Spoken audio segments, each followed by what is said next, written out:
Justin Baldoni admitted he's not in the best place after intense year in podcast tape before Blake Lively court filing. "Sometimes I can get lost in the same way that everybody gets lost," said Baldoni on the Gents Talk podcast in November 2024.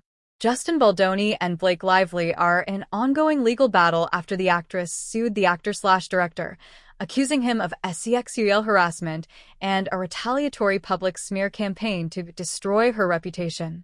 The accusations came months after the release of their film It Ends With Us, and Baldoni responded by countersuing the actress.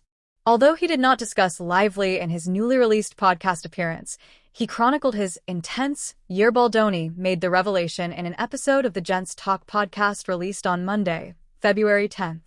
The installment was filmed in November 2024, a month before Lively, 37, filed a lawsuit against her It Ends With Us co-star and director, 41, accusing him of sexual harassment, followed by a retaliatory public smear campaign to destroy her reputation.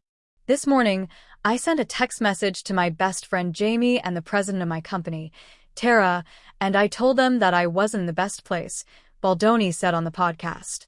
"I told them that I was exhausted, that I haven't given myself time to recover or time to heal." Jamie Heath is the CEO of Wayfarer Studios and Tara Hanks is president of the production company. Baldoni, who also directed It Ends With Us, said his emotions were the result of an intense year, a lot of material success, and a lot of emotional stress was very hard on me and my family. "I wear a lot of hats, and I carry a lot because I love what I do," he said, noting that he has love for his company. "I love the people that work for us. I love the movies that we make. I love the impact that we have, and yet sometimes it's easy to, as you said earlier, fall back into our programming and be swept away in the current of self and be kind of overtaken by the wave of success and opportunity," Baldoni said. He explained that after waking up at 4:30 in the morning with his heart racing, he realized that he was dealing with some anxiety and not in the best place. After checking in with himself, Baldoni said he was reminded that he needed to prioritize his time and "just haven't given myself the time to heal from this year that I needed."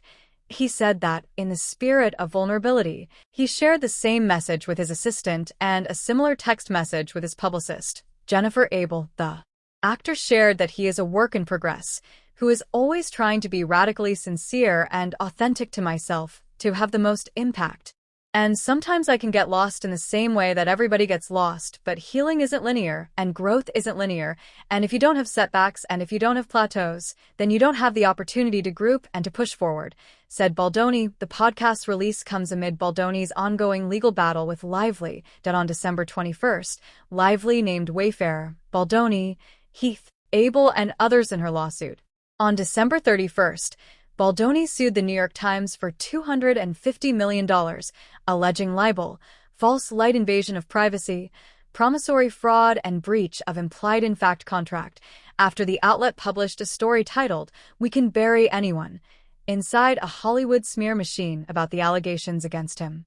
A month later, Baldoni filed another lawsuit suing Lively, her husband, Ryan Reynolds, their publicist Leslie Sloan, and Sloan's PR firm Vision PR Incorporated for $400 million on claims of civil extortion and defamation.